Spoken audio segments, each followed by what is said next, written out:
Hello, everyone. Welcome back to the CanadianGameDevs.com podcast, episode number 147. Happy Father's Day, Steve. Your first time as a father.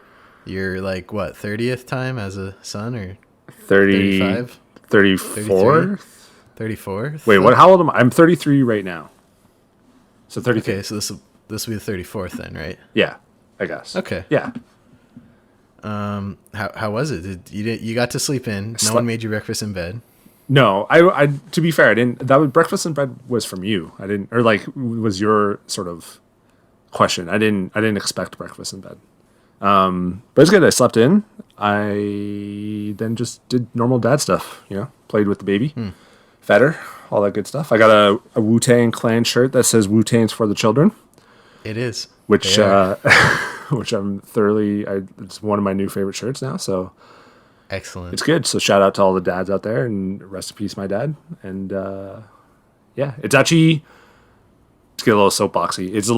It's a tough couple weeks because Father's Day and then my dad's birthday would have been the 25th of June, and then July 10th is when he died. So these next 3 weeks is always this month is always kind of tough, or at least has been last year and now this year. So. RAP, but also shout out to all the dads and big brothers and father figures and etc. out there. The world is better for you having been a good dad. Not you as you, Steve, you in general, dads who are good to people. I don't know where I was going with that, but for everyone else, this is a weekly show covering all the games made in Canada and the people who create them. My name's Steven, spelled with a PH and an A like Stefan, but it's said Steven. And of course, the other Steven with a PH, but an E, we just call him Steve to avoid confusion. You know the drill. CanadianGameDevs.com is supported, of course, by our amazing patrons over at patreon.com/CanadianGameDevs, where backing us gets you special 2-day early access to this show via an RSS feed. You can plug right into any podcast app you use. Shout outs at the end of every episode, the knowledge that you're helping us keep the lights on, covering the game dev scene, and occasional game giveaways with all the keys we got floating around. We're swimming in keys, Steve. You're up to your nipples and keys. I have so many, and your nipples are pretty high off the ground. I know. I'm a tall boy. I have so many Steam games that I have no interest in playing because I usually just get them it's from the Humble Bundles and help out a good cause. Yeah, I mean the first one I got was the Australian Fires, which seems like it was 7 years ago, but was actually 6 months ago. You're lying. No, look it up. Google. That was 2017. Oh my god, it's unbelievable. So I got that. There was I forget all the other ones I got. Was there a Humble Bundle for Black Lives Matter? I don't know if I got that one. Yeah, there was a fight for racial justice, which is still going. I think I actually should double check that. But I got the Itch.io one last week on the podcast. But I don't. My friend messaged me the day it ended, and he was like, "Dude, I missed the Itch.io bundle." I was like, "Come on, you had a month." Yeah. So the fight for racial justice. Let's see. It goes on for another day and 20 hours. So patrons, if you're listening to this on Monday, you can still get it. Everyone else, you missed it. You should just follow Humble Bundle on Twitter. And they're become at a patron, 4.6 million. What did the Itch.io one hit 8.3? This one's at 4.6. Something ridiculous. Yeah, actually, the other one I got is COVID. So, because that's still technically a thing, although you would kind of forget about it. We're at 11 days, no cases in Nova Scotia. Oh, really? So, yeah. You're still working from home, though? I am. What do you... And a bunch of places still aren't open. You're allowed to open, yeah. But a bunch of places still aren't. Yeah, my work sent out a survey. I mean, it's Toronto, so there's going to be cases, even maybe even next year there'll be cases, right? Because of just the population, the density of the city. But my work sent out a survey last week or this week asking just about what we all think about coming back to work. And I because a lot of us take the TTC, I feel like you could take the TTC, for those who are in Toronto, from Yonge Sheppard to Bloor, which is 7 or 8 stops, and I could run into more people and interact with more people on that subway than I could walking into a mall in my hometown of Owen Sound for 10 hours, just because of the density of people in the Yonge Sheppard line. So I think Toronto is going to take a little bit longer to open up, and I would hope that's the case. But I think now you're allowed to 10 people or less gatherings. You're allowed to kind of be around or whatever. So COVID's still a thing. Don't don't forget about that. 87% of cases in Canada are linked to nursing homes, which is not talked about enough. There's also a correlation between a not insignificant number of former conservative MPPs are now board of trustees at private nursing homes. So I'm just going to leave that out there. I'm just putting that fact out. You can do whatever you want with that fact. I think like nursing homes and stuff are going to have a lot more like regulations and stuff after all this stuff is kind of. You'd think so, but I would hope so. I'm skeptical.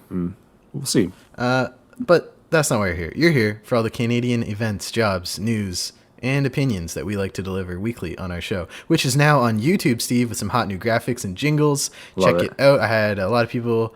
Well, I sent it to a lot of people. I'm like, what do you think of this? And they sent back, I love it. And these are people I would trust to give constructive criticism. So I think it's good. We did good. Awesome. We did nothing. Well, I mean, we did nothing. We really didn't do anything. Do you want to shout out? The creatives helped us out. Yeah. Shout out the people who did it. I don't know who they are. I forget what their names. We got hot new graphics from Wagner I want to say Co-op, but it's probably not. It's probably some other Swedish name I can't pronounce. KOOP. They did the graphics for Chapo Trap House, one of my latest fave podcasts. We got the nice new intro animation from Wagner as well as I got studio director at Red Meat Games, Reed Price, who's a musician and a composer, to do a cool little jingle for that. It's lovely. I love it. It makes me so happy when I see it. Yeah, it's dope. And we paid them in exposure. No, we paid them real money. No, we paid them in Canadian dollars, which is basically the same thing. We're going to start with some events. There's still an Interactive Ontario online town hall happening June 22nd at 1 p.m. Eastern. That is where you should go to look up and learn about all the relief for indie studios who may have suffered as a result of COVID. You'll also be able to ask questions. Eventbrite is still up, and tickets are free and available. In a similar vein, on the West Coast, DigiBC is having a town hall for COVID-19 assistance for indie studios.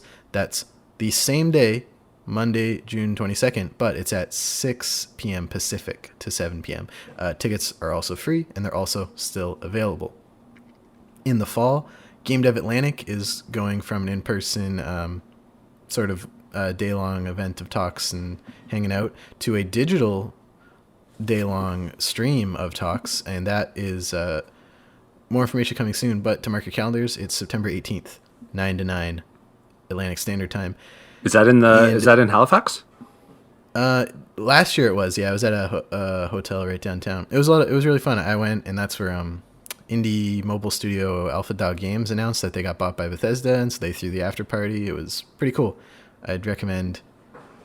Well, I guess you can't go this year, but the talks were interesting. I learned a lot, and they're going to be free and online instead of paid and in person as they were last year. So no excuse. Yeah. And the Game Developers of Color Expo happening the day after that on September 19th. There's still time to get tickets, apply if you want to talk, and I think they're doing mentorships too, ? But yeah, just search up GDOC Expo for all of that. People are also sharing events as they come up in our Discord. We have different channels for the different regions in Canada. So if you want to go connect with your local scene, that'd be a good place to start.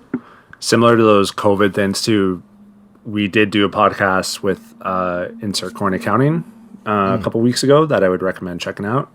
That went over basically kind of some of the benefits or I guess some of the programs and stuff that are out there to benefit like small businesses and whatnot with COVID relief things. So you can also check that out. There are resources. Tons. All right, one game job to plug for you today. A Game Studios is still looking for a 2D artist for their 70s themed retro future sci-fi game. Sounds dope as hell. If you are such a 2D artist who are based in Ontario and willing to work remotely and can commit at least 10 to 15 hours a week for the next 8-ish months, you should go to our site, canadiannevs.com/jobs, and check out that. They're willing to pay $30 an hour, Steve. Not bad. Not bad at all. Working, of course, with 2D assets such as game sprites, character environments, UI, working with the game's creative director on using concept art to help refine the general look and tone of the game. You must understand and be able to implement game art pipeline in Unity.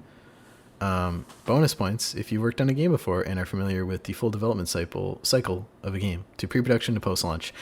A Game Studios. Check it out on our site, CanadianOves.com/jobs. Now into the fun stuff, Steve. Not that games aren't jobs and events aren't fun, but I think I would say like the meat of the show, the prime rib of the CanadianOves.com podcast is the news. Yeah, we gave you the veggies, we gave the potatoes. And you have to eat those potatoes. Those potatoes are important. Yeah, the cranberry sauce.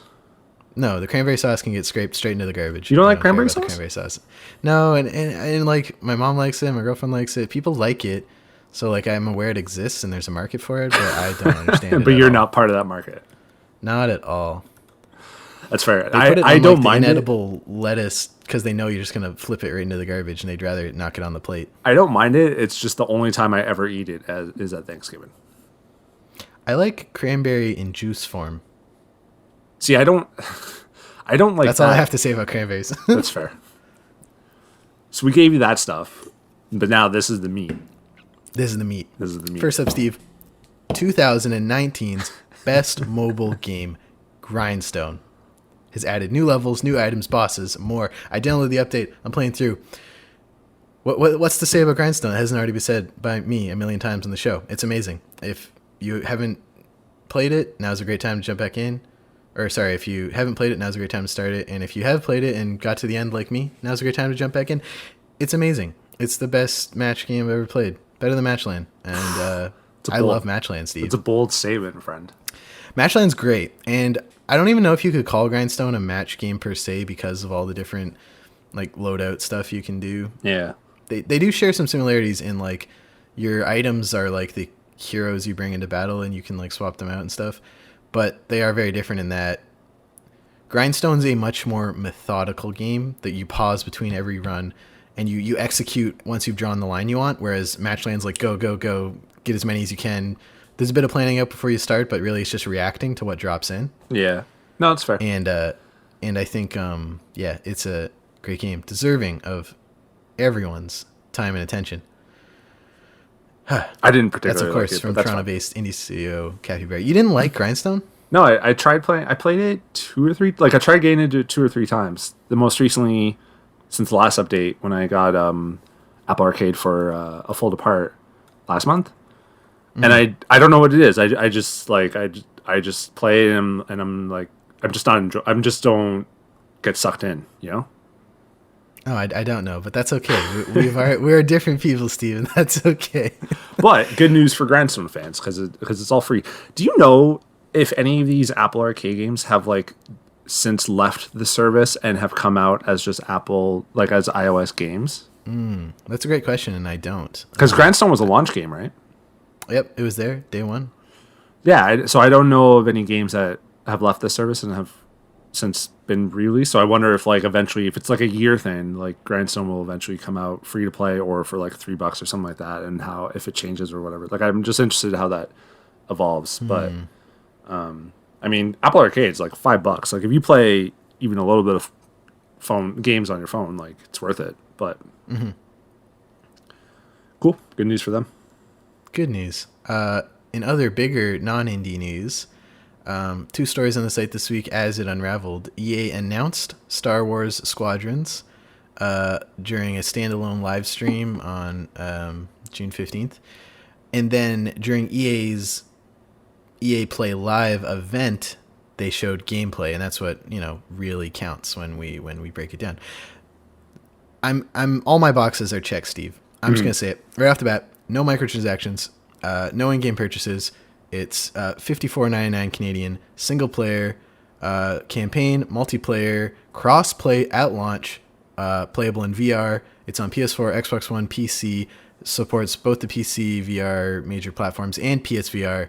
They're just checking every single box on my list here. That would make me skeptical of another Star Wars game after the somewhat disappointing foray EA had with Battlefront, and in my personal experience, Jedi Fallen Order, which was one of the most abysmally running games I played last year. It was, how Jedi Fallen Order ran was like really the only bad part about it. But it ran like shit, so it definitely ruined a lot of the like cinematics for me. But yeah, this game looks awesome. Like I'm kind of upset I sold my VR unit too, because I'd love to play this in PSVR. the Canadian angle here, of course, being developed by EA Motive in Montreal, which was one of the studios who led or assisted on Battlefront 2. I think they did the single player for Battlefront 2. Yeah, and then DICE in Europe did the multiplayer stuff. And they're also, that's it. EA Motive is also like kind of the remnants of BioWare Montreal. Yeah, a bunch of them moved over. Which is the Andromeda. Andromeda Forever team. in our hearts. So the only thing really is Battlefront 2 single player. Like I liked it. A lot of people didn't, and Mass Effect Andromeda, wasn't best received game. So that's kind of the only concern with this, is that it's coming from a team that hasn't yet kind of produced something amazing. But I mean, like you said, it checks all the boxes so far. Like, budget title, doesn't look like a budget title. Single player campaign, multiplayer, no microtransactions. Looks like you level up and stuff. Look, the worlds look sweet. The gameplay looked really cool and smooth. Like it looks awesome. I can't wait to play it. Like I said, the only concern is that the team it's coming from hasn't really had the best track record so far. Yeah, my critiques of the Battlefront 2 campaign were more playing as the space Nazis was like one of the big things. I was like, no, Star Wars should always focus on the rebels. When you clear cut the good and bad like that, just don't play as the bad guys. Yeah, but that's like a totally personal preference. Yeah, they're not like a misunderstood like bad team. This isn't a gray area. This is the enslave, murder, and repress the galaxy versus the not do that. And you went with the do that. So it's like, whatever. They were trying to do something new. And I actually, you know what? Full disclosure, I didn't beat it. I got halfway through it and got super bored. But so maybe at the very end, she was like, oh, wait. Are we the Nazis? Like, that famous Are we meme the of the baddies? guy. Yeah. Are we the baddies? So maybe that happens 2/3 the way through. I don't know, but it wasn't doing anything for me at the start. I don't remember. I believe you do kind of stop being the bad person and join the rebels. I can't remember. I don't remember though. Like the game opens with them looking up at the Death Star being blown up at the end of episode 6, and they're all just like super upset. And I'm like, I immediately don't empathize with any of you. I don't care about any of you. Let's see. But Star Wars Squadrons looks Steve, dope. Yeah. I want to see it running on an Xbox above 20 frames per second before I say anything else admirably about this game. Yeah, a little concerning that it's I don't know if concerning is the right word, but it's just like, why isn't it coming to PS5 and Xbox Series X? Now those games will run on those consoles, but I guess I'm a little confused at just like what it will mean to buy an Xbox One game or a PS4 game and play it on a PS5 or Xbox Series X. Because like Cyberpunk today, or this week, announced that if you buy the PS4 version, it'll work on PS5, but then there's also a patch later on that will like make it better, and they kind of announced the same thing for Series X. So I'm just like, okay, so will it play better, or do the developers have to like plan that ahead, sort of thing? So I'm just curious about that. That being said, I mean, I'm probably just going to play it on PS5 regardless anyways. So but what if it just never comes to PS5? What if it's one of those games? Well, that's what I mean. Like, if it never gets that patch, like, again, if it just runs fine enough, like that's fine. I guess I'm just like, when the PS4 came out and the Xbox One came out, like we saw a lot of these like cross-generation games where it was on like all four of them, like PS3, 360, PS4, and Xbox One. Yeah, like Destiny. Yeah, exactly. And I don't know if we're going to really see that, or if they'll just like release these as PS4 games, and then there'll be like a logo on the box that says like optimized for PS5 or something like that. Maybe. I mean, I could see them doing I don't know, Star Wars PS4 bundle down the road where it's like Battlefront 2, Jedi, and this for maybe like $100 because they like to bundle their games. Like I'm sure you've seen the FIFA Madden bundles and stuff. Yeah. So I'm thinking like maybe they do that in like holiday 2021 where it's just like a bunch of the big three, like Battlefront 2, Squadrons, and Jedi Fallen Order, like bundle. I could see that on next gen. Yeah. By the way, I'm reading the plot of Battlefront 2, and about more than halfway through the plot summary. It says several months later, Inferno Squad, which is who you play as, are sent to whatever to assist Han Solo. So at some point you do join the Rebels. It sounds like. Okay. But I don't remember. I'll probably never, ever play that game again. That's Also, sorry if you hadn't played the 2017 game we just spoiled for you, but Han Solo's in it. Spoilers. Yeah. EA, Motive, I'm excited. Star Wars, Squadrons. Yeah. I am excited too. And it comes out right before my birthday, so wink, wink, nudge, nudge. To EA Motive? Yeah, send me, hook me up. All right, next bit of news today. First-person shooter Pamela has gotten a full release on Steam. Steve, you've been covering this on the site for a while. It's by NVYVE Studios in Toronto. Yeah, I think just the Envy Studios. Oh, you know what? That makes sense. It was released on early access like back in like 2016 or something, like when I was first doing the site.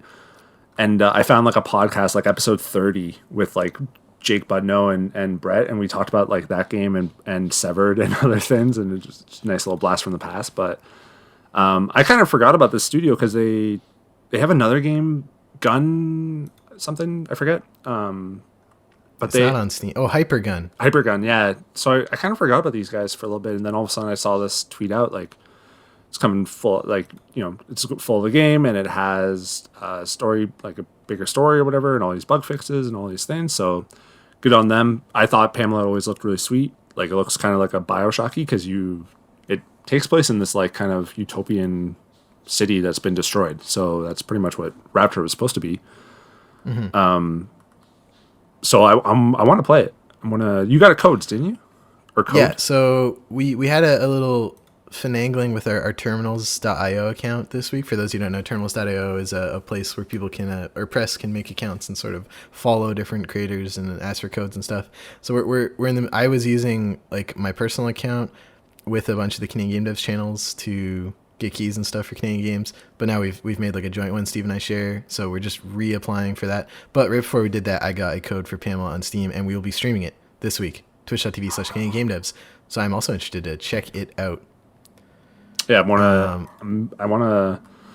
You'll have to tell me when you actually stream it because I want to tune into that for sure. Good on them. I think their next game, Hypergun, was supposed to come out to PS4 and stuff too. I don't know if I don't think it ever did. So came out in 2018 on Steam. Let's take a look. So let's take a quick look. Probably not. Probably at this point, 2 years. PS5 launch game. Next bit of news today. Graceful Explosion Machine got a physical Switch release from Super Rare Games, which is a UK company that makes physical copies of the game. It's $30 US, or if you want to spring for the collector's edition, it's a bit more. Or they did a bundle of like all the games this month. It's like $100. You get Tricky Towers, Little Inferno, and Graceful Explosion Machine. The collector's edition comes with some trading cards, I think. But yeah, it's a game from Vertex Pop, an indie studio based in Toronto. One of my favorite games of 2017. It's a twin-stick shooter, kind of like Resogun, where like you're on a cylinder going left and right. It's not so much twin-stick from the top-down perspective, if that makes sense. Mm-hmm. It's great. It's beautiful. It's really addictive, and it's super easy to beat, but super hard to master, which, as everyone knows, is the hallmark of a great action arcade game. It's still available. I'm on the website right now, and you can add it to your cart. So if you're listening to this, probably still available. And if you loved Graceful Explosion Machine, go check it out. Or you like physical copies of games. Or both. Probably both would be the person who would buy this. What did you think of it? You liked it, right? I liked it a lot. It was great. I haven't gone back to it since like it first came out, though. Because I remember the one thing that was annoying. I might be getting this wrong, but there was something along the lines of like you couldn't upload a save unless you were doing it at the time that you got it, or upload a score. So if you weren't like online or connected, you couldn't then go back and like upload that score. And so I would get a lot of scores just like traveling and stuff when I wasn't connected to the internet. And then they patched that in, and I couldn't like. By that point, I had already moved on. I couldn't like go back and get those scores or whatever. So. Oh, you playing on Switch? Yeah. I played it on Switch when it first came out, yeah. Yeah, I played on Switch too. I have it on my I remember the night it came out was like trivia at my school, at university trivia night, but I was just useless to my team because I was just sitting at the booth at the coffee shop just playing Graceful Explosion Machine. I got have really into it. I have it wish listed on PS4 as well, so you can play the sound if you want. But if it ever kind of goes on discount, I'll cop it again on PS4 and get some trophies. Of course you will, Steve. Of course. Of course you will. Next bit of news. Was that you writing down that you had to play the sound? Yeah, I try to talk over it so it seems more natural, but you called me out, so that's fine. I'm not upset about anything. Sorry. Friend of the show and patron Devin Wiersma, Toronto-based designer working at Ubisoft TO, hype for Watch Dogs Legion, has released and fully funded a Kickstarter for their rules-light, materials-free RPG Runt. They hit full funding within 24 hours and are now hitting all their stretch goals. They're at 462 Canadian of their $200 goal. It's an 8-page rules-light, story-driven tabletop RPG designed for 2 or more players, featuring simple, freeform mechanics which are easy to internalize, allowing for a greater focus on the story, world, and experience, and less fiddling with complex rules or remembering intricate systems. I back the game, Steve. That's one of my things that prohibits me from getting into other tabletop games is like, I want to do this. All right, roll. You got whatever. You can't do it. I'm like, oh, fine, I won't do it. And if we can get rid of that, I think I'll enjoy it more. Yeah. So I'm excited for this. If you want to get a PDF copy of the rules, or create your, I don't know if one of the stretch goals was like design a character in the game. Let me see if that tier has been used yet. Ooh, yep. There's one left of the top tier to get a character in the guidebook. So if you want to do that, hurry on over. Kickstarter, search for Runt. But all the other tiers have no limits on them. Ooh, wait, actually, one of them does. And there's 8 left of the second highest tier. Economic backer tier? Yeah, you can get, for $3, you get a digital copy of the game in PDF format and our undying appreciation from Devin. Nice. So yeah, full disclosure, friend of the show, love you, Devin, and I backed this, and I think you should too. It looks cool. He used to do stuff for the site too, so full disclosure that I think we both consider Devin a friend, and he's worked for the site and stuff. But I was more than happy to help kickstart this or whatever on that day. So nice job, Devin. 20 days to go. Now get working on Watch Dogs. Next bit of news today. This one was a bit of a sneaker, and a developer hadn't been aware of being Canadian. That was a bad way to say that. But are you familiar with a game, Steve? It made the rounds a few years ago called Desert Golfing. No, and I saw this story. I saw you post this story, so I'm interested in knowing this. But no, I didn't hear of this developer or game before. All right, so my path on Twitter to a lot of these discoveries is someone I really admire tweets about a game they really admire, and that makes me think I should check it out. Mm-hmm. Bennett Foddy is a game designer in New York. I think he teaches at New York University. Very famous for his game Getting Over It with Bennett Foddy.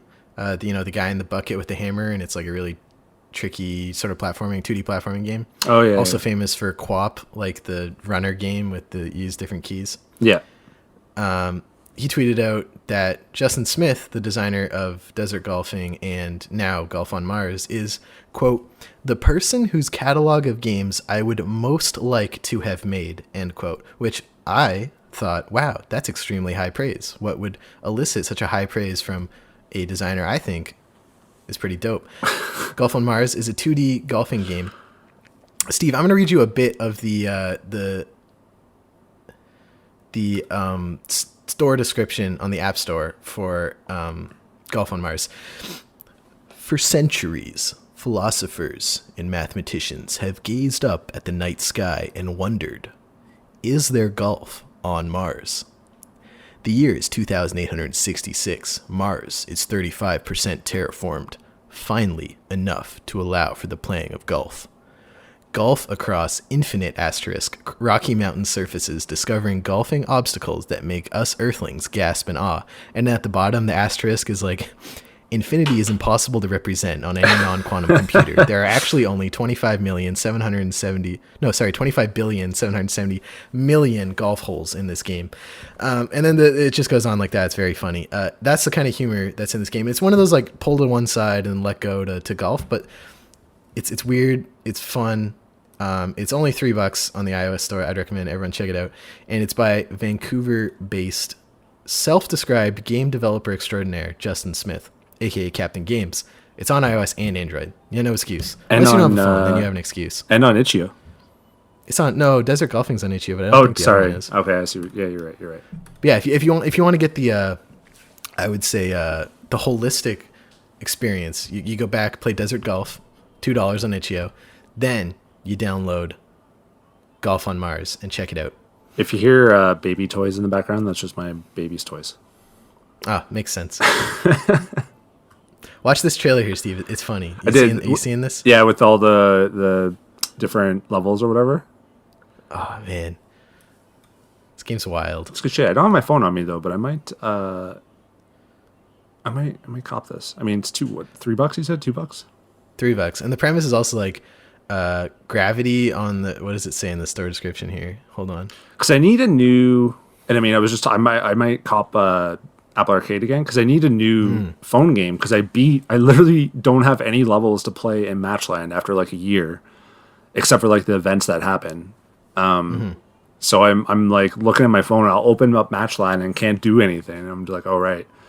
So I need a new game to just like kind of fall into. And maybe that's this, but I was going to do Apple Arcade pretty soon, but I'd much rather. It's at 5 out of 5 on iOS with 34 ratings. It's pretty impressive. The top one is it's Desert Golf, but slightly new. So yeah, check that out.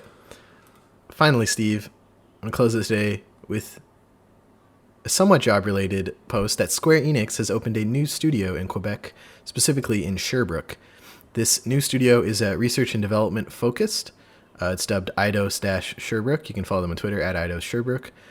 They will be, quote, exploring, testing, and applying new technologies to create the video games of tomorrow today. They don't actually say today. I just added that. Oh, okay. Eidos-Sherbrooke is set to open this fall with everyone working remotely, 20 full-time employees. But they're hoping to hit around 100 full-time employees within 5 years. And set to open the actual studio in early 2021. So they have a whole whackload of jobs on their site, which I've linked in the post.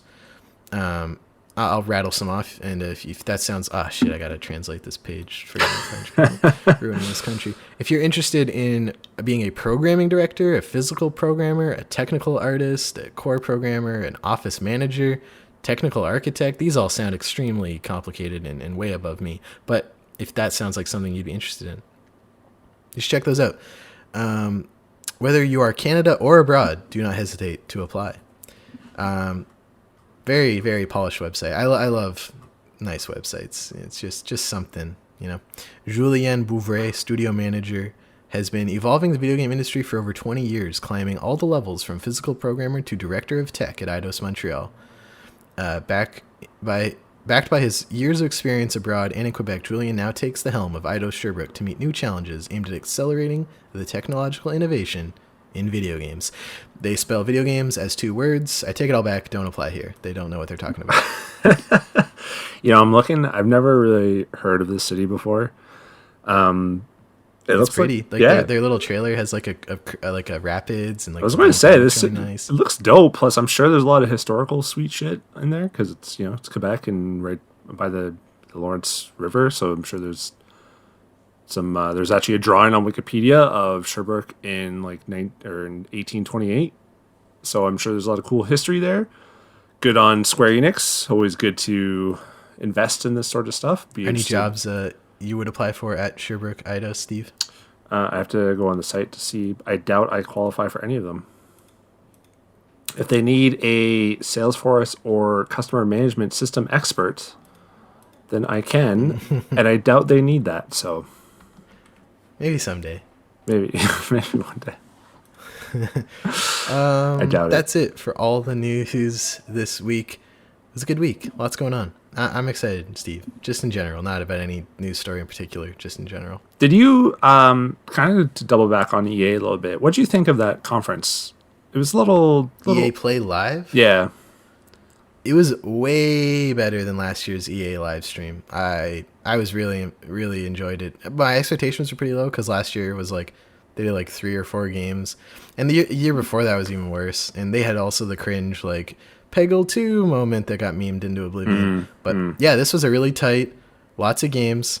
EA Originals quickly filling that void for me that the UB Art games left in my heart of like AAA backed indie projects, which EA dropped. I mean, sorry, Ubisoft is really they just left the door open and let EA walk in.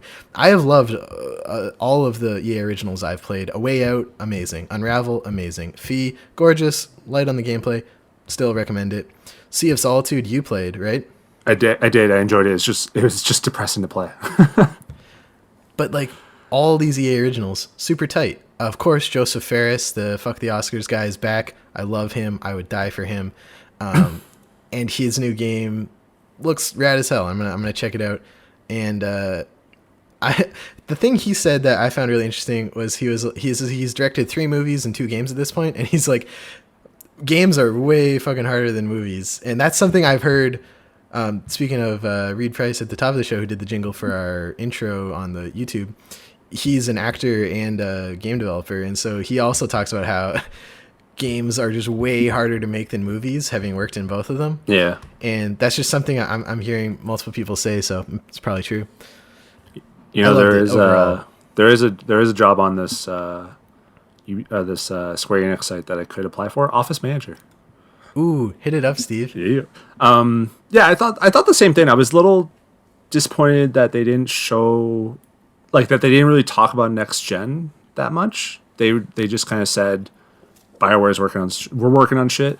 And maybe that they didn't even say BioWare anywhere. The Dragon Age tease was in like a tweet after the show. No, they showed Dragon Age. They showed that screenshot or whatever, that concept art during the conference. Oh, okay. I missed that then. Was that when they were showing all like the tech demo of like the building collapsing and everything? Yeah, I think so. It was like towards the end when I forget her title. She was like basically the head of the studios or whatever. And I mean, you can't chirp them. Maybe they just don't really have next gen stuff ready, because like they probably for next gen they're probably just like focusing to make sure that EA and Madden and stuff work on it, and then everything else is kind of comes after that. So can't trip them that hard. I was hoping for a Mass Effect. You know, all the rumors were kind of pointing to that, like a Mass Effect reboot or re-release or whatever. But yeah, no, I thought it was a fine show. I was surprised when I went on to the PS5 subreddit and people were just like chirping it and saying it was complete shit, because I was just like, it didn't really seem that bad. Like, I don't know, maybe it was just EA hate or whatever, or they're expecting something else. But I thought people love to hate on EA, worst company in America, like 10 years in a row or whatever. I know, ridiculous. But I thought because I know you were really hoping for that Mass Effect re-release. I was wondering what your thoughts on Mass Effect. So. Yeah, I thought it was good. Yeah, it was fun. It was fun. It was the typical like PR cringe of like Greg Miller doing the code in the background. That was like, this doesn't work for anyone. Yeah, I wish they wouldn't do that stuff. Like the kind of funny, like how they did the Borderlands show and stuff like that. I'm like, you guys are like, you could say all day and night that it doesn't kind of adjust your opinion on it, but it's hard to believe that. Like, it's just, I'm not going to listen to anyone kind of critique something when they're like sponsored by that same thing. You know, I was literally across anything. Like, if someone is paid by the Toronto, it's like, I have this issue with Sportsnet in Canada here in Toronto, because Sportsnet owns the Toronto Blue Jays. So everyone that they have on their radio criticizing them are like technically the same employees as like the Toronto Blue Jays, and it's just like, like it's unsettling feeling. I'm like, I can't really take you guys seriously because y'all have the same like employer.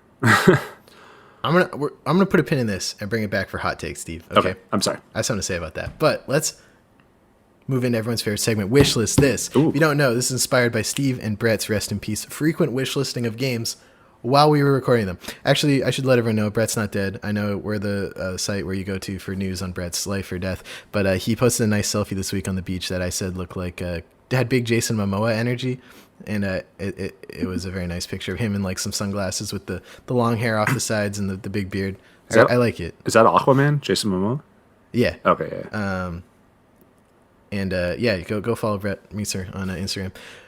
But of course, this segment has now turned into a recurring feature where we highlight 3 upcoming Canadian-made games and wishlist them as we talk about them. I have now used up all the ones I got from that call out for games a couple weeks ago. So if you have any new ones, feel free to send them over Discord email, Twitter, however you want to get them to me. I will Text. also tweet out asking for more. Yeah, print it out, send it to me. But first game this week, 0-G Gunfight by Devil's Cider Games in Ontario. A 2D arena shooter set in outer space where you use your guns to move and kill each other. Very succinct Steam description. I really just learned everything I need to know about it. Oh, that was it? That's amazing. That's the whole Steam description. Yeah, it was tight. Oh my god, I'm seeing like the hammer and sickle on some of these levels here. Okay. We have some communist imagery. Oh, now you're pumped. All right, I get a bad rap on the internet. I think, like, I've never said I'm a communist. I believe in I would put myself on the further left than Bernie, on like the social democrat wave. I'm like pro universal basic income. The amount of capital and wealth we've produced as a country while we still have like, what is it, a couple million people below the poverty line is just, it boggles your mind how we just create so much for so few. But that's an aside. We're not going to bring that up in the middle of 0G Gunfight Steam description, Steve. That would be absurd. We should start another podcast. Comrade Steve. Hey, whoa, don't throw me in there. Yeah, I don't know. I just saw the hammer and sickle on one of the levels here. It's like in the middle of this like spinning thing. But I don't know why that's What screenshot is that? I'm trying to find it. Go to the third screenshot on the Steam page. Third screenshot? Yeah. It's just there. It's very clearly. I don't see it. Wait, hold on. What's this? It's called 0G. Oh, Gunfight. Click the hyperlink I have in the document. No, see, but I'm supposed to be the guy who's listening along. So the thing is, there's a game called 0G. Oh, okay. But this is 0G Gunfight. That's where I got confused. 0-G Gunfight. And now I see that beautiful sickle. Yeah, me too. Russian anthem starts playing in the background. Look at this Steam page and talk to me about what you feel, Steve. Sorry, I was looking at the wrong one, so I was kind of... So is it like a... it kind of looks like a twin-stick shooter, right? Yeah, and I think it's got that gimmick I've seen in a couple of twin-stick shooters where like shooting moves you, but you also use shoot to kill people. So like you'll point the gun behind you to like shoot a bit, and then you'll point it in front of you to shoot someone, but that pushes you back, you know? 0G, makes sense. Exactly. Only force acted upon equals the same as the reverse force. It's a grade 12 physics thing. Every action has an opposite and negative reaction. Look at Mr. Nerd over here. It's like one of Newton's three principles. Yeah, and now he's dead. So clearly they didn't do anything for him. He was dead well before this podcast. Planned release date of May 2021. It looks... I like the trailer is like grainy footage of like classic space launches. Yeah. And then like the atomic bomb. And then just cuts to like this 2D arena shooter with like kind of like... The way the characters move is kind of like ragdoll physics in 2D. Mm-hmm. Also, they're absurd. Like one of them's like a shark with legs. Yeah, I'm getting a little bit of what was the game from the Ottawa studio? Man, fuck. Hold on. Let me. This might take me some time to figure it out. That's okay. It won PAX East one of the selected games. It was an official selection at DGLX, official selection at GameSlice in London. So yeah, it's got some laurels on it so far. It only requires a controller in order to play. Mouse keyboard not supported. So if you're gonna consider that as well. It has the remote play together, so like Steam's co-op features. So if you don't have buddies in the same room with you, which you shouldn't if you're in one of the provinces that doesn't let you currently, you can still play this. Actually, by 2021, hopefully we're past that. Oh God, I hope so. Me too. Did you figure out what that other game you were reminded of? No, I found a game by them, and so now I'm trying to like work my way backwards. He's reverse engineering. Yeah, exactly. The hacker music's playing. There's like big lines of code on it's each going to be monitor in front of you. It's going to be super Starwall. Oh, I played Starwall. I love Starwall. Yeah, Starwall had like really crazy like physics and stuff that you had to get around and stuff. So that's the vibe I'm getting from, and I like Starwall, and so me too. I'm down with this too. What the Steam page though needs a little bit of work. Yeah, they got a year. Yeah, no, that's Actually, fair. a little bit less than a year, but yes, I agree. No gifts, and we know the rule about no gifts. Because you got to show some cool physicsy stuff that happens as a result of it being 0G, but then also the fact that it's shooting like moves you backwards and stuff. Also, I would like to see. I don't know if they're doing it because I see this fan move in the background, but it doesn't seem to affect anything. I would like to see some like miniature gravity wells or something that really like fuck shit up. That'd be cool. But I like it. I'm down. You like it? I'd like it. Do you like it enough to add it to your wish list? I have added it to my wish list. Excellent. Next game today on wish list, this Cepheus Protocol by Halcyon Winds, which part of their team are 2 Canadians in Toronto, including Alejandra V at B-Ball Chick in Toronto, Ontario. Spell it out. The game. The game? Yeah. Cepheus Protocol. Perfect. Cepheus Protocol. The studio is Halcyon Winds. Oh wow, they're playing it right now. I was just going to say, what is this at the top of the Steam page? Is this like a live? Yeah, it's the stream. Oh, stream I'll just watch this then. Developers, it looks like. In this open world real-time strategy game, you're tasked with finding special Patient Zero before the alien virus takes over San Francisco. Command your squad, defend your base, and stop the Pangu virus. That's Pangu, Pangu, not Pangu, the famous claymation kids show. Just to clarify, Pangu's alive and well. Don't worry, kids. I'm not a big fan of real-time strategy games. It's never been my cup of tea, as it were, although I don't like real tea either. So, I don't know, I feel like I'm not as equipped to talk about this game based on the trailer. But what do you think, Steve? I also am not a big real-time strategy person. I always thought the missions, like the worlds always kind of start off the same. Like you build your barracks, you build your troops and stuff, you get your gold, blah, blah, blah. But this looks more mission oriented. Like I'm like this. I mean, we're watching like, oh, it's recorded previously, but I'm watching this like gameplay, and it looks like they have this mission of destroying this thing. So I don't know, because like the one that I played a lot was Command and Conquer, and the single player like Command and Conquer like campaign was you didn't really have to do that stuff. You were just kind of like building quickly and then like moving through a level. So that's what I'm hoping for this. It's in early access. It's giving me Total War vibes. My only touchstones to real-time strategy are Total War, Age of Empires, and Command and Conquer a little bit, not as much as the other two. It was nominated. And this one feels more like Total War. It was nominated for Best Indie RTS Game of 2019 as well. So, it was, and it won DreamHack Anaheim.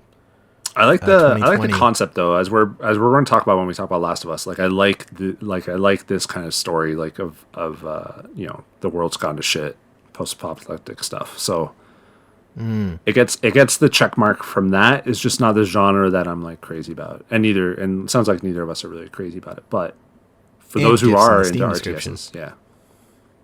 It's in early access. It's 22 Canadian. They're in early access to provide them with enough financial stability to keep developing the game. More importantly, this also means we can get feedback and suggestions from player to improve the game as we approach the final and optimal state, aiming for a release date of Q2 2021. So, it's one of those ones, I look at early access, as I've said before, as like a cheaper pre-order. Just add to your cart. Full release usually bumps the price up.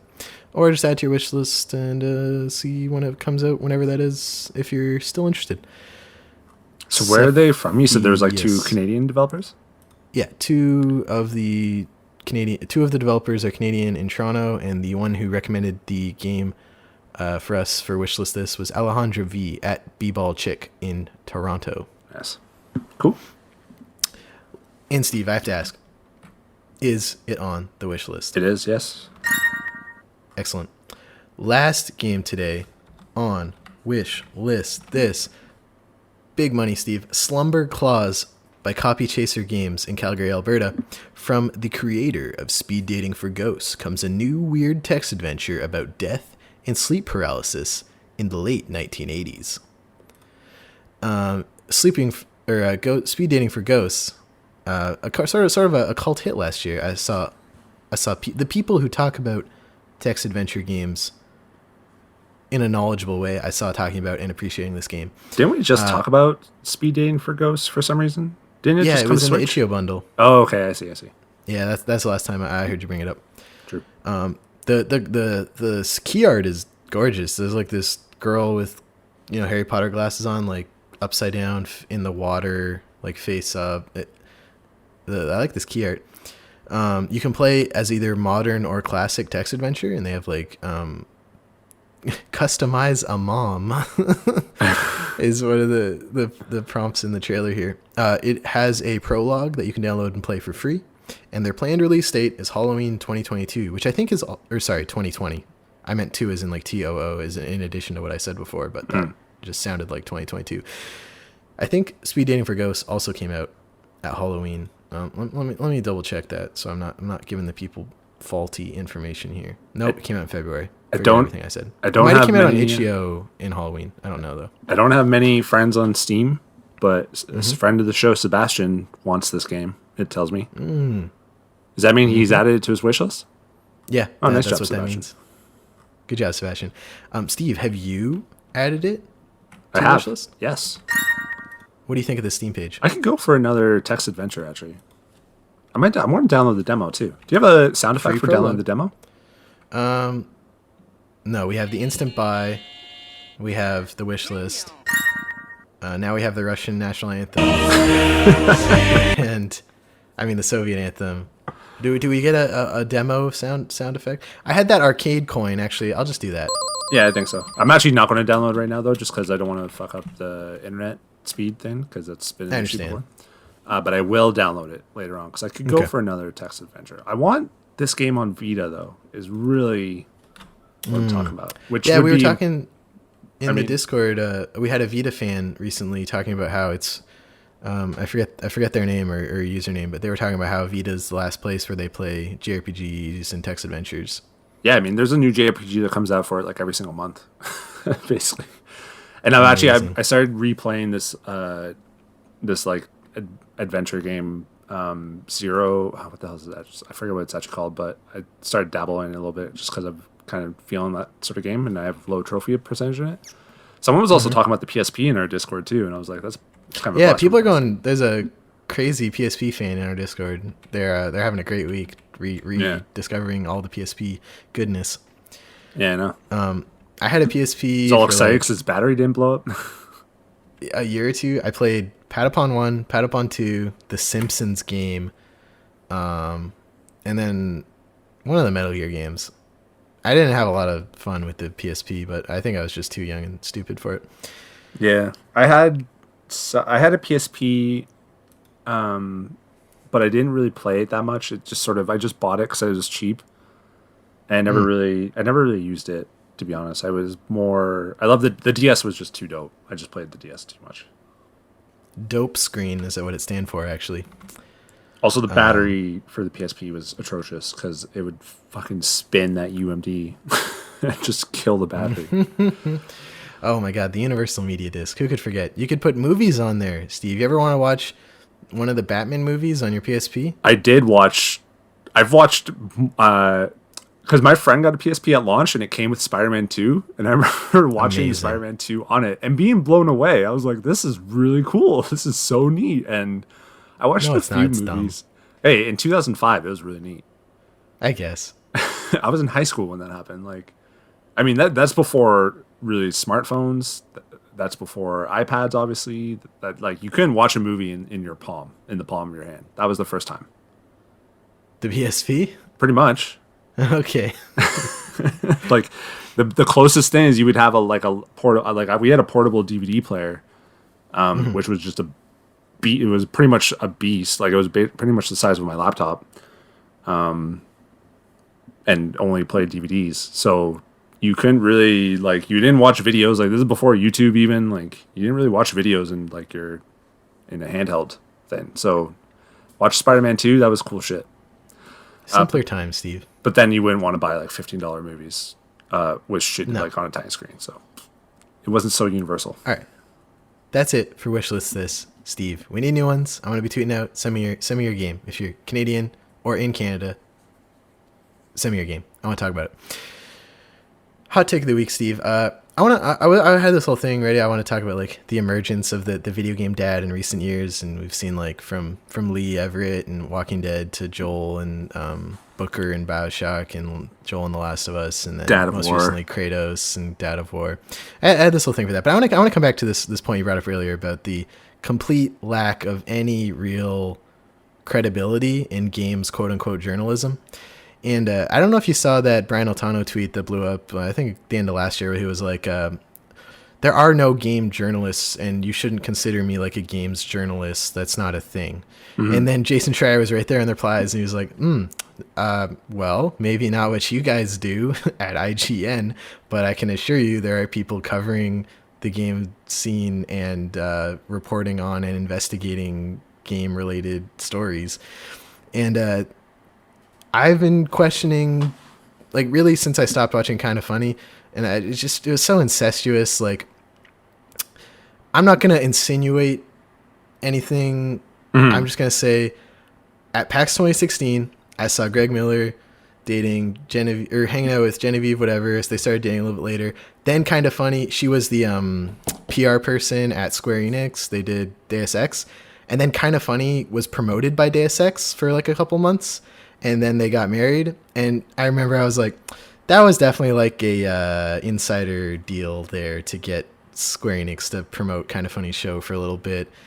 And anytime like IGN firsts in quotes where they like get the studio to pay them to cover the game in big splash images on the homepage for a month is like, you can't trust any of that coverage. What you should go there for, if you're going there for anything, is maybe like a trailer premiere and maybe some details about the game. But that's all you can really, and even then you can't trust that 100% because they are just, regurgitating the PR speak of the studio paying for space.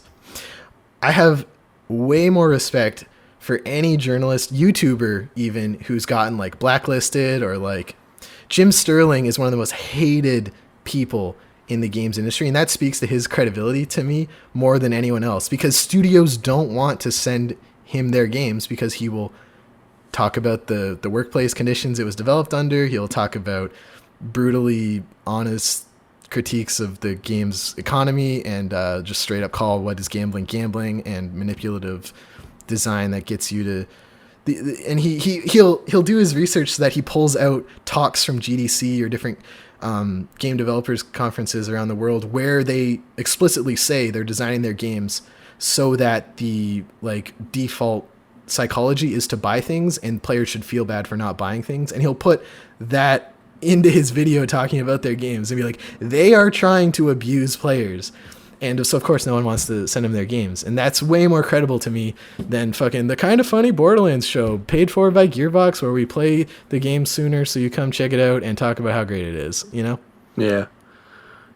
I mean, it's just weird. Like I've felt this way about video game stuff for a little bit because I haven't worked in video games, but I've worked in tech for fucking too long, like 8-9 years. And I see a lot of similarities, but all the investigation stuff kind of only happens in video games. And for some reason it's like, it's not also like all this stuff about like, unionization and work conditions and harassment. And there's just things like that. Like, the names of certain developers and things like that, but that doesn't like bleed into like other tech industries. So I've kind of always just like, maybe it's a little bit bitterness, but it's just a little bit like, I just don't care that much. Like when Jason Schreier like posts like a thing, I just like, I'm like, I know these games are all created in shit conditions. Like I just know that because it's not like news to me, because like nothing's really being done about it anyways, because at the end of the day, a lot of the people just care about fucking like Red Dead 2 like coming out on October 18th instead of October 20th or whatever like that, or Last of Us being delayed or the leaks and things like that. It's such a like weird industry. I guess like I don't really have like a main point to it. I still watch Kind of Funny. I just do it because I like the medium so much. I still listen to IGN because I just like the medium so much. I still read Kotaku just because I like the medium so much, but I don't really put that much weight in any of this stuff. Like when I'm when I'm thinking about picking up a game, all I really do is just go to Metacritic and see what the score is, and then You're killing me, Steve. and then just like be like, I'll wait for whatever time, or I just look at trailers. You're killing me, Steve. Because I don't read these reviews. Like I don't need to really listen to like the example I always come up with is when Metal Gear Solid 5 was coming out, and I was like, we were going to Japan like a week later or something, and I was like, I'll just wait till it comes out. And then the reviews dropped, and I didn't read a single review. I just saw that it was getting 10s, and I was like, okay, I'll pick it up. And that's really, like, I don't put that much weight into this stuff, because at the end of the day, it's just all, like, fun things anyways. And I want all these games to do well, and I want people to, like, have good work conditions and all that stuff, but I don't know. It's just like weird medium. Like, it's just very strange because it's like part entertainment, but it's just a very strange. I can't like really articulate like what I mean, but I don't really like put a lot of weight into Kind of Funny anyways, or a lot of weight into IGN or Call-In Show or whatever. But I also, on the flip side, don't put a lot of weight into what Jason says, because I think he's pretty like biased and like the stuff he's looking to report on. And just other things like that. And it's weird to me that these things get so much attention anyways, and maybe that's just because I'm so engraved in the medium, but like it doesn't get the attention like in other places. It seems very centralized. So you're not saying that you think there's not a lot of difference between what IGN and Jason does. What you're saying is you don't care about them equally, although you recognize like Jason Schreier's looking for the next scoop on video game studio workplace abuse, and IGN's looking for the next month-long paid plug from a game publisher. Yeah, exactly. Like, I think they're just looking for different things. Like, I'm wondering, I want to know, I don't know if he's done this, so you can correct me, because I don't really follow the dude. But, like, I want to see him go back to, like, Rockstar after, like, it's been 2 years since that story came out, and they all got their bonus checks and all that shit, and they're all working on the next thing. I want to see if anything's changed since then. I think there actually was something that Rockstar did change, or another studio recently changed. They talked about reducing the scope of GTA 6 to have a healthier work-life balance. So that's some good shit, right? But then, like, I don't think we ever discussed this on the podcast, because we didn't really discuss it originally anyways, but how the Borderlands studio, like how that guy came out and said that the bonuses were like they were lied to. He felt like they were lied to about the bonuses and stuff like that. But then that guy on LinkedIn from the Montreal studio said like, no, that's not true. And only one of those stories got picked up. So that's the other thing. Like, Jason kind of has like a pretty obvious like motivation in the stuff he's writing about. And so, but there needs to be more people like Jason. The other thing too, like how many people like him and the guy on YouTube that you like, I keep forgetting his name, the British guy. Jim Sterling. God bless Jim Sterling. You send me his videos all the time. They are funny. I do like them. Like, how many people really are there like that? Like 5? So it needs more. And then, but at the same time, like, again, I don't really have a focalized point here. Like, I do get a little like when all these things come out about workplace harassment, especially, I'm just like, I've seen this shit, It does happen. It's not a video game issue. It's a tech issue. It's the fact that like so many guys are in like tech. And actually, I think it's a capitalism issue, Steve, at a bigger scale. Yeah, play the I'll play the Russian anthem right here, because this isn't a video game issue. This is an issue of, we live in a world where a very few amount of people have extreme amount of capital that they try to reinvest as little as possible to get as much more as they can, and that always trickles down to hurting the bottom rungs as much as possible. And that's not unique to video games. The working conditions at an Amazon warehouse and the overtime and the lack of respect are probably the same as a QA position at Activision. Yeah. Oh yeah. And I mean, that's been documented and talked about for a long time. Like pee in the bottle stuff, all that stuff. Right? Yeah. And people aren't going to, like, I'm not going to not buy The Last of Us Part 2 because a bunch of Last of Us devs got divorced because they didn't see their families for 4 years and now have crippling PTSD for the rest of their lives. And that sounds horrible, but like, I want to play The Last of Us Part 2. And I I ordered Red Dead from 2 Amazon at launch because I really wanted to play Red Dead 2. And I'm well aware that like the QA team were in a blacked out room because any windows, people would send drones up to try and get screen grabs of the footage, and people are putting in 80 to 100 hour weeks near the end to like get a lot of the script and writing done and recording. And I still bought it at launch. Like me not buying it won't make a difference, I think. And I don't know. There's no clear path, like you said. Like how do you fix it? You can't fix it. Yeah, I mean, I still order off Amazon all the fucking time because I'll be up at like there was. I feel bad. Like I was up at 3 a.m. one time with my daughter. She was like crying and all this shit, and I was like, oh man, we need like some sort of temperature thing in the house. So like while I was feeding her or consoling her at 3 a.m, I ordered like a little thermometer thingy, or not thermometer, like temperature gauge. You still call it a thermometer, don't you? Yeah, like a thing to put it in a room just to see what the temperature is. And it came at the house at like noon the same day. I was just like, this can't be good. Like there's no way this thing got to me and was a benefit to anyone other than Jeff Bezos or whatever his name is. And yeah, it's just kind of like, what do you do? Like Jason's going to do another story in the next like month about, I don't know, Ghost of Tsushima's studio, Sucker Punch.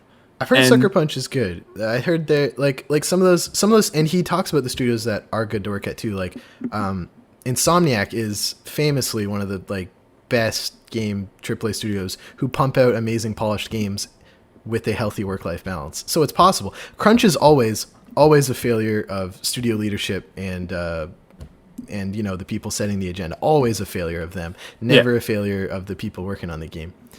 I don't know if the other thing I don't give in your Jason credit for is he's reporting on things that people often reach out to him about, like his Anthem story. That was like 20 to 30 verified current BioWare employees who had stories they wanted to tell. Yeah. And if you look at it that way, of like the story wouldn't exist that was important if he didn't, you know, check that they worked there, take their story and put together a cohesive piece that people could read. Like I think the way you're looking at it is like he's like, which studio are we going to take down this week? But the way he looks at it is like, all right, my DMs from BioWare this week and some emails from people. Let's reach out, develop a story here. And that's I think once you think about it that way, what he does seems a lot less, as you would say, like just looking for the next studio to shit on. That's fair, but I don't think he's like. Does he go back though? Like I want to like, because you know now that what was the last one he wrote on? It was about the Take-Two trying to close a studio or something like that, wasn't it? Yeah, it was Take-Two were trying to poach an entire indie studio who they couldn't sign an agreeable contract with for the Kerbal Space Program 2 game. Right, which I've heard I know of a tech company that basically did that exact same thing, and I'd be interested. I just want to know. I always want to know what happened before this story was published, which is usually in the story. But I want to know like 6, 12, 48 months after. You know, like how will this stuff that happened with Take-Two, that happened with Rockstar, that happened with Naughty Dog, like how will that affect like future stuff? And like you said, like I'm in the same boat. Like, you know, unless they come out and say we didn't pay these people, they were slaves to make the game, which obviously they wouldn't. Then I'm probably still want to buy it. Like I bought Last of Us like before it was out. I pre-ordered it. So it's just like weird. By the way, like we are like you could sort of group us into like journalists, but I never thought of that either. Like that's why we don't do reviews. We just give our opinions and stuff. But like, but really, like we're pretty upfront with it. We're here to promote like Canadian games and Canadian developers and the people who make them and all that stuff. Like develop a community. Yeah, like we tell you to like wishlist these games. We tell you to join the Discord and stuff like that. Like we're not like we give our opinions and stuff like that. But like I've never, and some people have chirped me for it, especially when I remember like when I was promoting, like, praising like Fallout 76, like I got a few tweets and stuff of just people being like, like video game journalism's dying. I'm like, I didn't get a code for this fucking game. Like I don't know what you're thinking. He just has a bad opinion. I just have really bad opinions apparently. So it's just weird to see it. 'Cause like at the end of the day, it's all like toys, but it's important stuff. And I think IGN and Kotaku are different. They just have different agendas. And like you said, like the sales team at IGN, like they're just they just go after the AAAs to get their money. Like,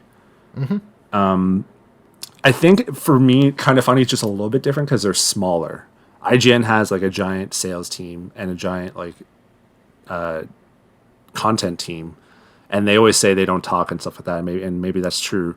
Kind of Funny, like I assume, is like 10 people, and that the deal that of the Borderlands show, Greg probably like signed, and pitched and sold. That's where it gets a little bit different for me because IGN makes it and worse GameStop. for me. Really?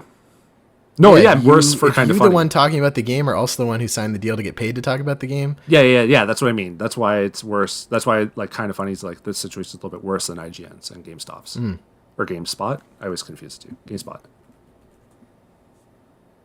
Yeah. It's a whole thing, Steve, and it's not getting any better. I don't think. No, I don't know, and I don't know what the what's even the tipping point, because you see you see people coming out saying there's like a Me Too kind of thing happened, right? And I even saw one. I was following that a bit on Twitter this week too. So the Jedi Fallen Order, like an audio guy, I think, or something, like was accused of harassment. I didn't really look into it. That's not going to be a turning point. There was wasn't the Elder Scrolls sound person was also accused of things. I'm saying accused because I didn't really look into it, so I don't know what ended up being true or whatnot. I know accused, saying these people are accused of things can be a little bit of a trigger. But there's a lot of that still. They had its own Me Too movement, and it was a kind of a big thing for the movie industry, but I don't think it's been a big thing for the video game industry. And there's no, I don't know, there's no tipping point, and one hasn't really happened because the story that came out with with Naughty Dog wasn't new. It's happened numerous times, and nothing's really being done about it.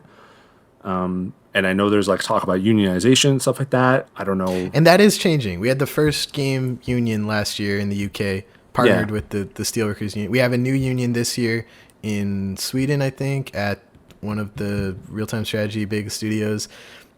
The unions are happening. Of course, they're happening in Europe because Europe's always leaps and bounds ahead of North America.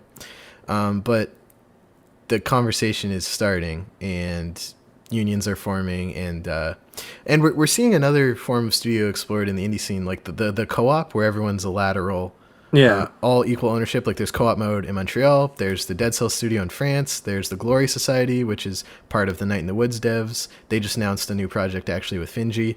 So people are exploring the other side of it, where it's worker owned studios sharing in the profits, sharing in the creative process, and I think we'll see more of that because Dead Cells was massive. It was a huge hit. The Night in the Woods community was raving this week over just a teaser GIF of the next game. And co-op's doing great. They were in a PS5 live stream where 8 million people watched their furry game. It's happening, and I think that's hopeful for me.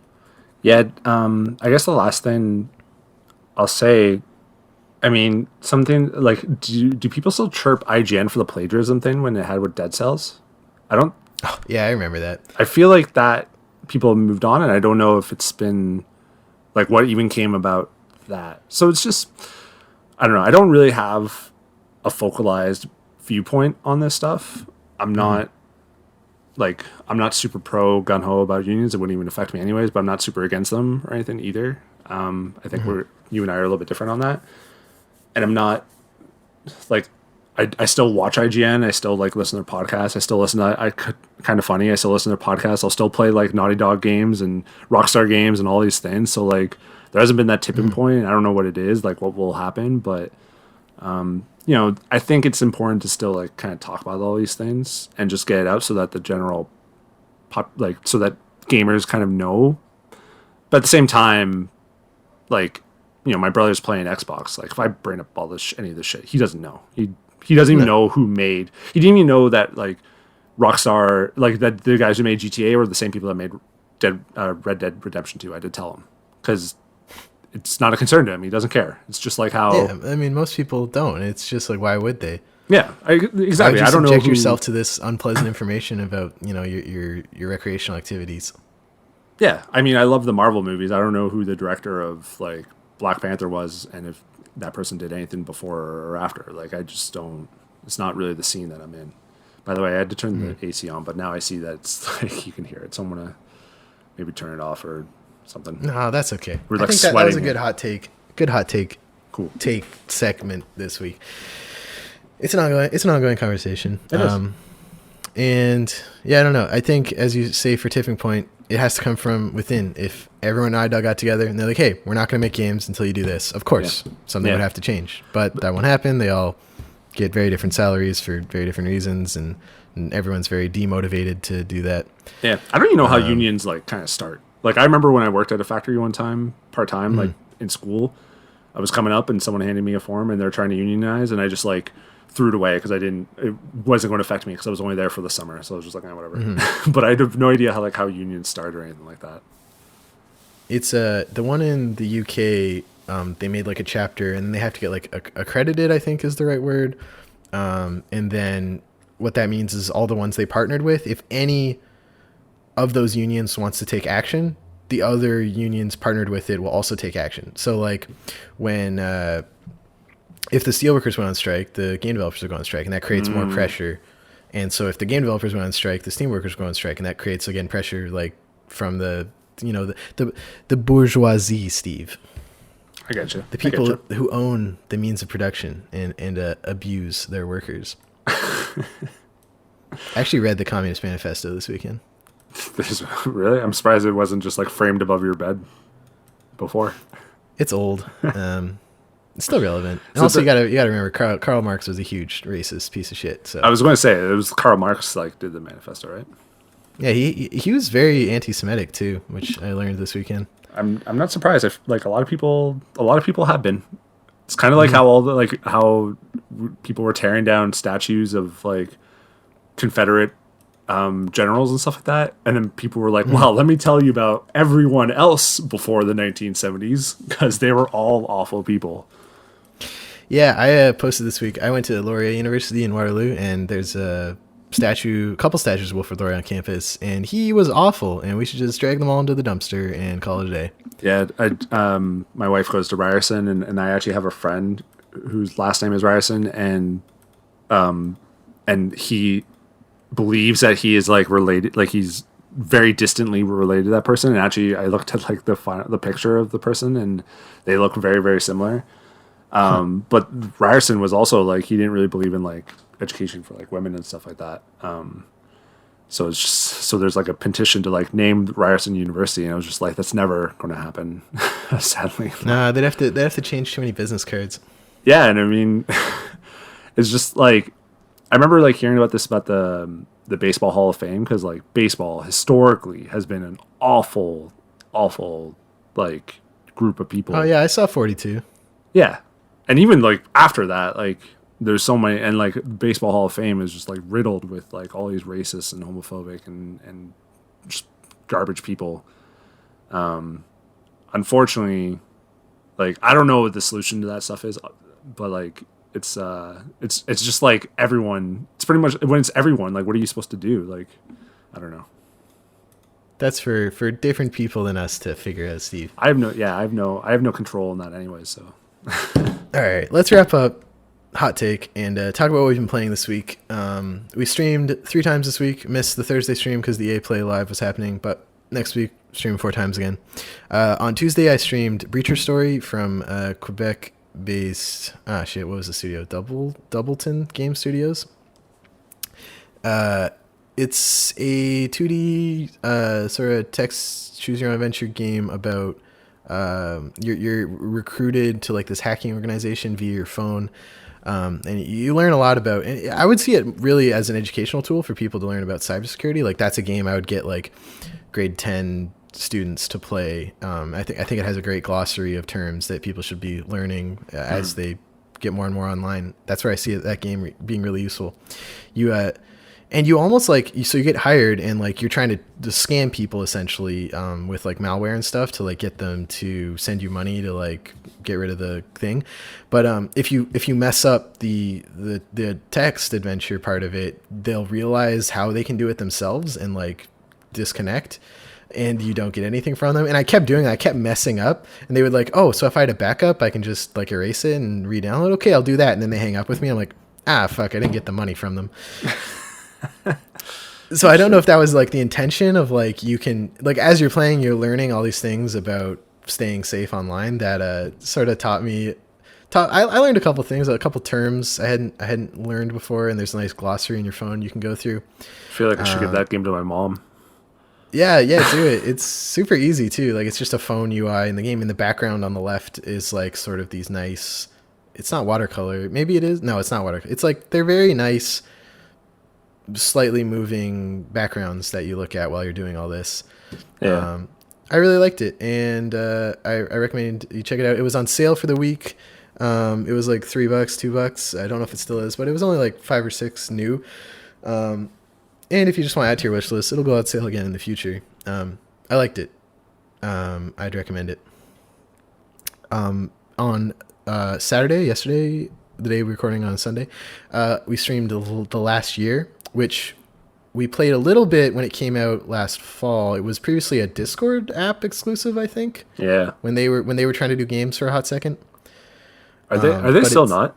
Is that done? I think they abandoned it. Yeah. They weren't getting the traction they wanted. Makes sense, because I feel like I don't see a way to like go to a store at all in this thing.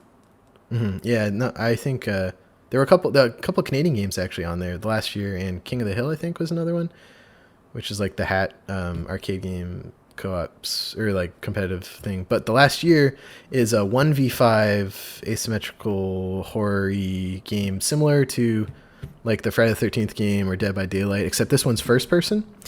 I think you're playing as these teenagers in high school, like it's like the last year of high school.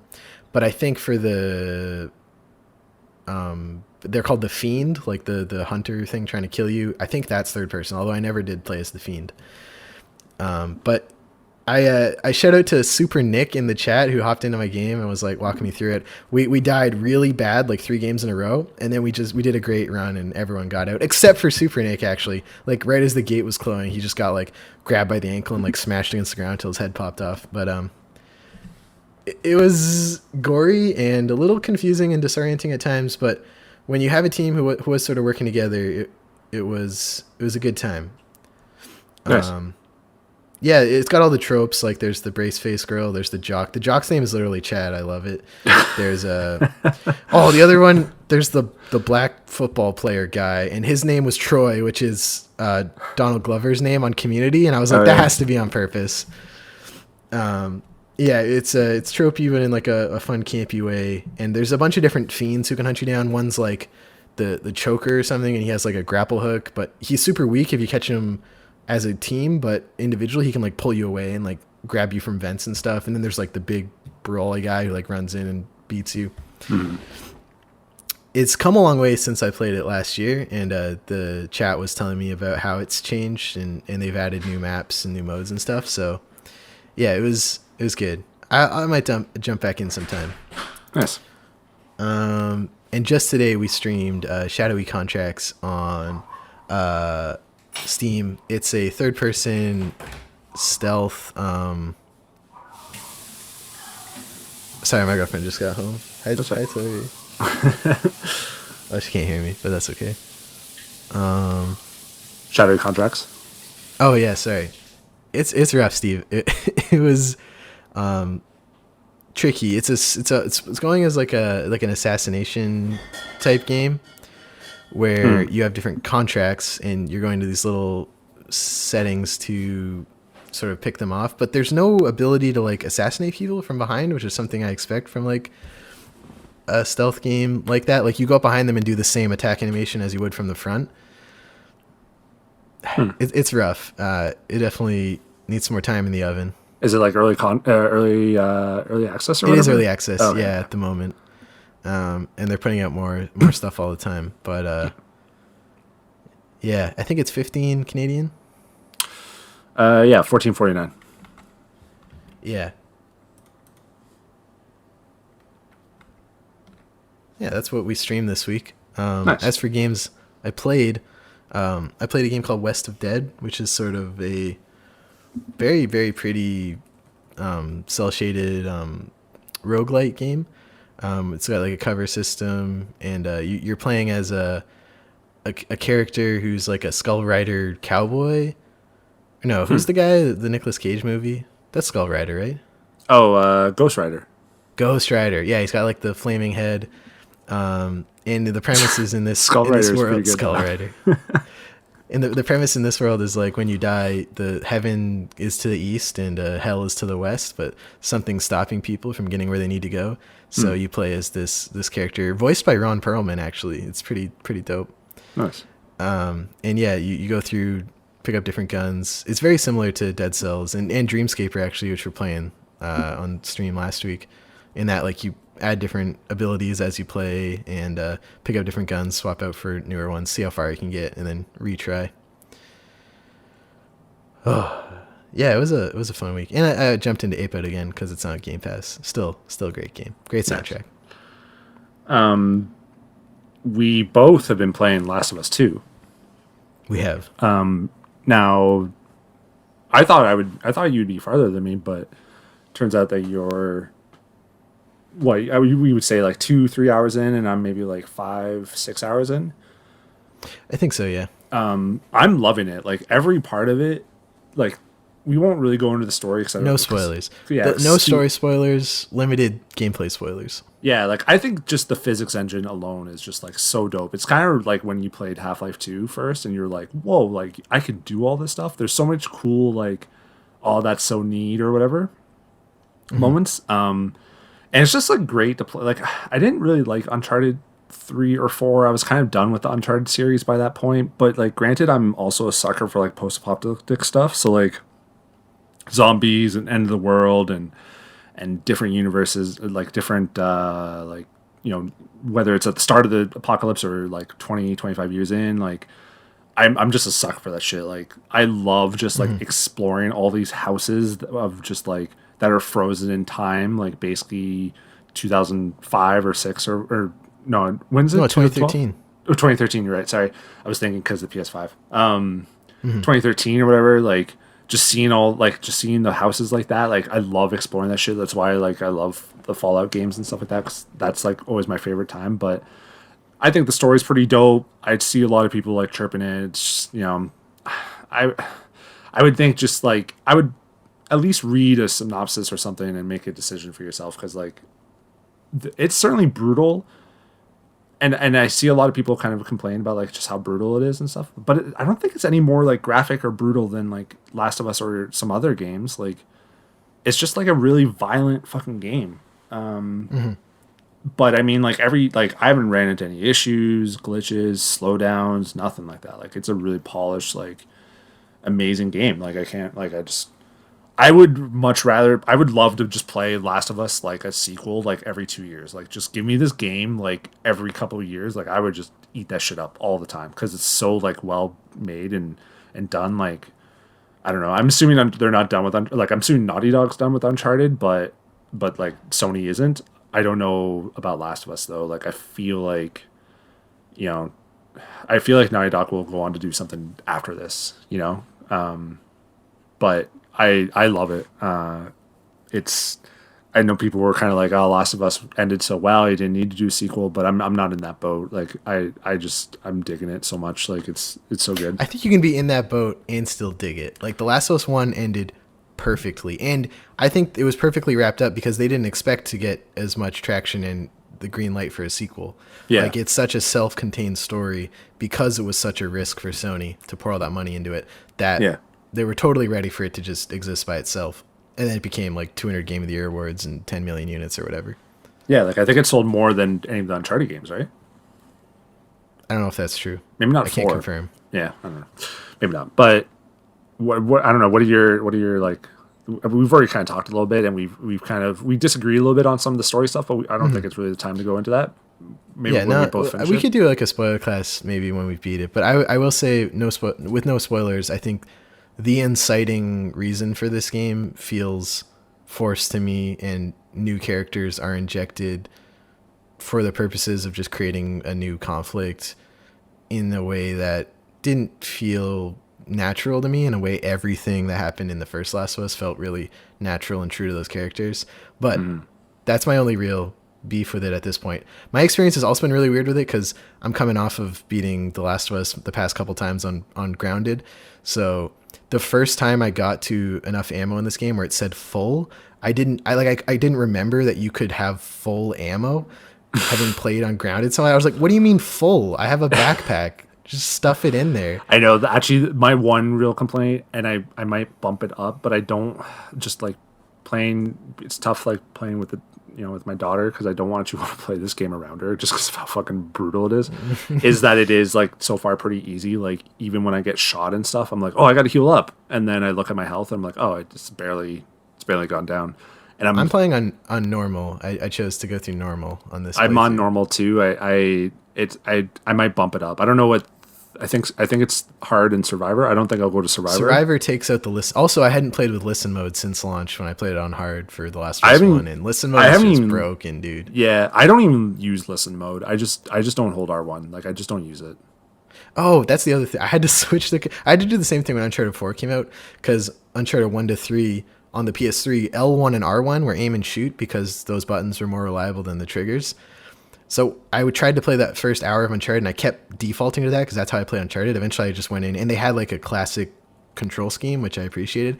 There's none of that for Last of Us, so I had to like look up the controls for Last of Us on PS3 and like reassign them all to match. Because it was just tripping. I played so much Last of Us that moving all the controls around really tripped me up. So now I'm playing it like the same way it was on PS3 with controls. So Last of Us 1 sold 20 million units by October of last year. Mm-hmm. By May of 2019, Uncharted 4 sold 15 million copies. So guaranteed all the Uncharted games beat it. Yeah. Like Uncharted 1, 2, 3, Golden Abyss, and 4 beat The Last of Us probably. Oh, yeah, but it seems like Last of Us was the best-selling game even after Uncharted 4. But I mean, nothing's hit Crash numbers for Naughty Dog. That was probably the biggest game they'll ever make. Because they've kind of like narrowed down into a more specific... Maybe this game, though. M-rated. No. Nothing will ever do as well as Crash did for Naughty Dog. Crash had such a big market. Crash 1 was one of the best-selling PS1 games. Like, you look at Crash... Here. Yeah, no, because it's E for everyone, That's why it'll never... Crash Bandicoot 1 on the PS1 had 22 million copies sold. And then all the ones after that did just as good, if not better. So, like, they'll never hit Crash numbers. But, like, nor should they. They're making an M-rated, story-driven experience that's very different audience. Yeah, no multiplayer in this, too. Like, I really... Like, playing it, too, is just like, I really fucking wish Factions was in this thing. Like, I would... Dude, I feel like I would just crush Factions. I know. I still holding out that Factions is coming out. They said they are making a multiplayer experience on the side. Yeah, and I still think it's like a PS5 like this year game.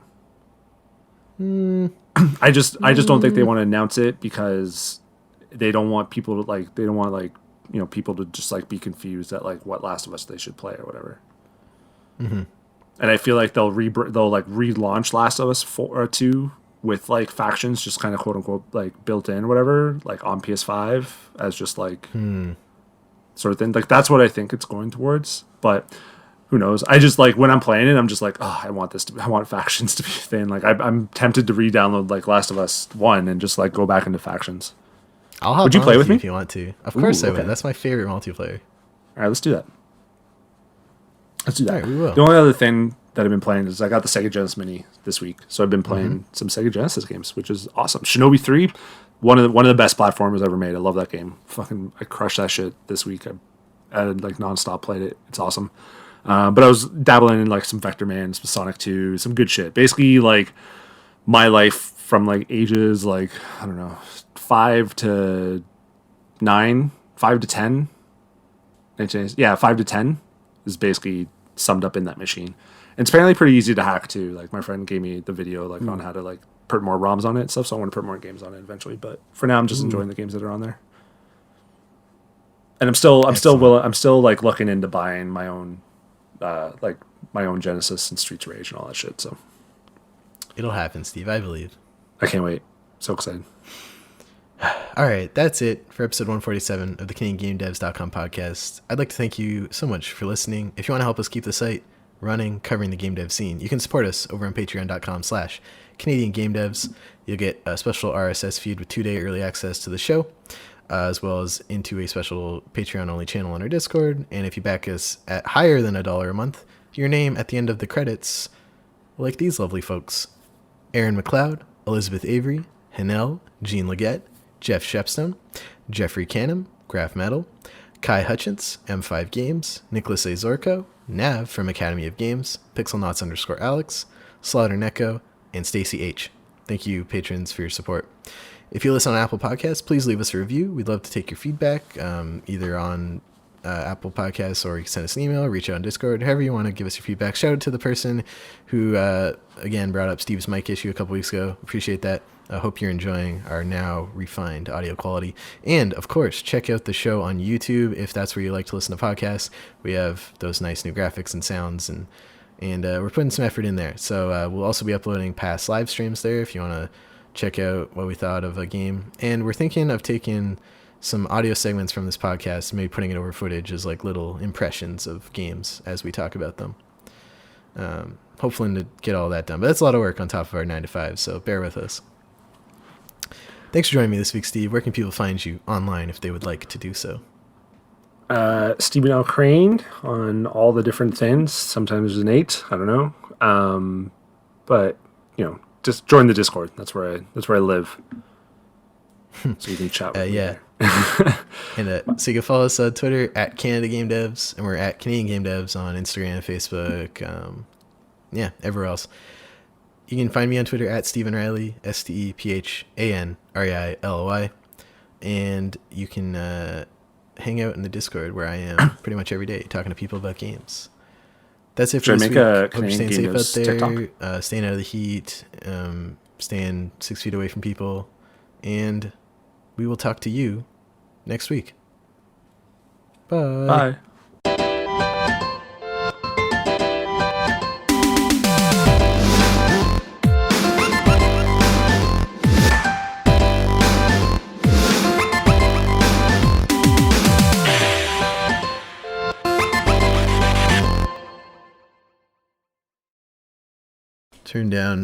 I have to turn down my headset volume because sometimes it picks up and has an echo for what you're saying through my headset. So I always turn it down a bunch.